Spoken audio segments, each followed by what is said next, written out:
Students, आज हम BBA fourth same के सब्जेक्ट फाइनेंशियल मैनेजमेंट का चैप्टर कैपिटल स्ट्रक्चर करेंगे। कैपिटल स्ट्रक्चर एक मिक्स होता है of the own capital and borrowed capital, that is डेब्ट और इक्विटी के मिक्स को ही कैपिटल स्ट्रक्चर कहा जाता है।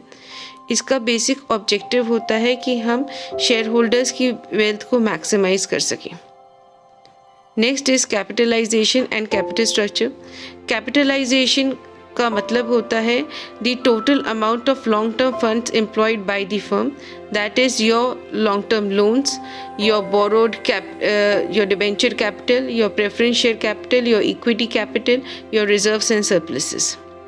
कैपिटल स्ट्रक्चर सिग्निफाई करता है कि कौन कौन सी सिक्योरिटीज़ होंगी और उनका कितना प्रपोर्शन होगा in the total capitalisation. Financial structure and capital structure. जब हम फाइनेंशियल स्ट्रक्चर और कैपिटल स्ट्रक्चर की बात करते हैं तो दोनों के कॉम्पोजिशन काफ़ी अलग होते हैं। फाइनेंशियल स्ट्रक्चर बात करता है of the long term sources of finance as well as short term sources of finance, जबकि हमारा कैपिटल स्ट्रक्चर सिर्फ long term sources of finance in the capitalization of firm की ही बात करता है। Theories of capital structure. 4 major theories हैं जो relationship between the capital structure और कॉस्ट ऑफ कैपिटल को एक्सप्लेन करती हैं एंड वैल्यूएशन ऑफ फर्म को। जो 4 थ्योरीज हैं वो हैं net income approach, net operating income approach, traditional approach, Modigliani and Miller approach. हम अपनी वीडियो में 2 ही थ्योरीज की बात करेंगे, that is net income approach and net operating income approach. Capital theories के अजम्पशंस हैं। फर्म सिर्फ 2 ही सोर्सेस ऑफ फंड्स को यूज़ करेंगी, दैट इज़ डेब्ट और इक्विटी। कोई भी इन्वेस्टमेंट डिसीजन में चेंज देखने को नहीं मिलेगा over the life of the firm, that is no change in the total assets. 100% dividend pay out दिखेगा, इसका मतलब है फर्म्स कुछ भी रिटेन नहीं करेंगे इन द बिजनेस। फिर इसके बाद जो business risk of the firm is not affected by the financing mix. कोई कॉर्पोरेट और पर्सनल टैक्सेशन होगा ही नहीं और investors expect future profitability of the firm. Capital structure theories में सबसे पहले नेट इनकम अप्रोच। ये रिलेशनशिप बिटवीन कैपिटल स्ट्रक्चर और वैल्यू ऑफ फर्म के बारे में बताइए। Its cost of capital is thus directly affects the value of firm. इसके अजम्पशंस हैं। नेट इनकम अप्रोच ये अज्यूम करती है दैट द कंटिन्यूस इंक्रीज अगर डेप्ट में किया जाएगा तो उसका कोई भी effect risk perception of the investor पे नहीं देखने को मिलेगा। कॉस्ट ऑफ डेप्ट हमेशा कॉस्ट ऑफ इक्विटी से कम होगी और कॉर्पोरेट इनकम टैक्स एग्जिस्ट ही नहीं करेंगे।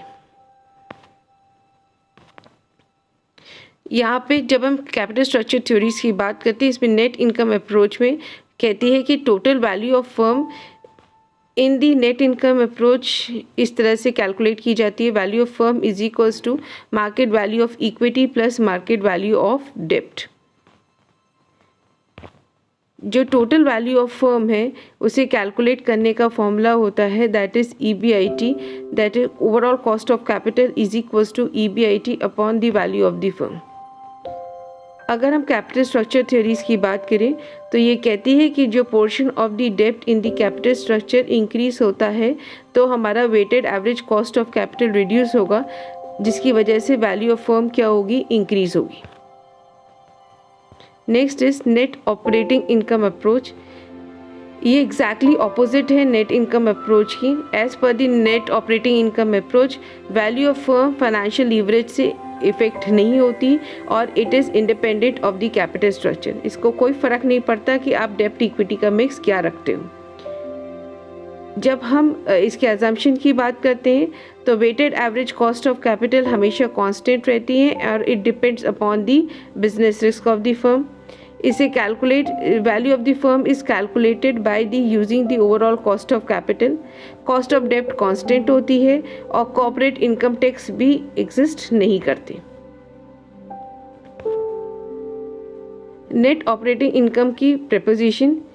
द यूज ऑफ हायर डेप्ट components in the capital structure increases the risk of the shareholders।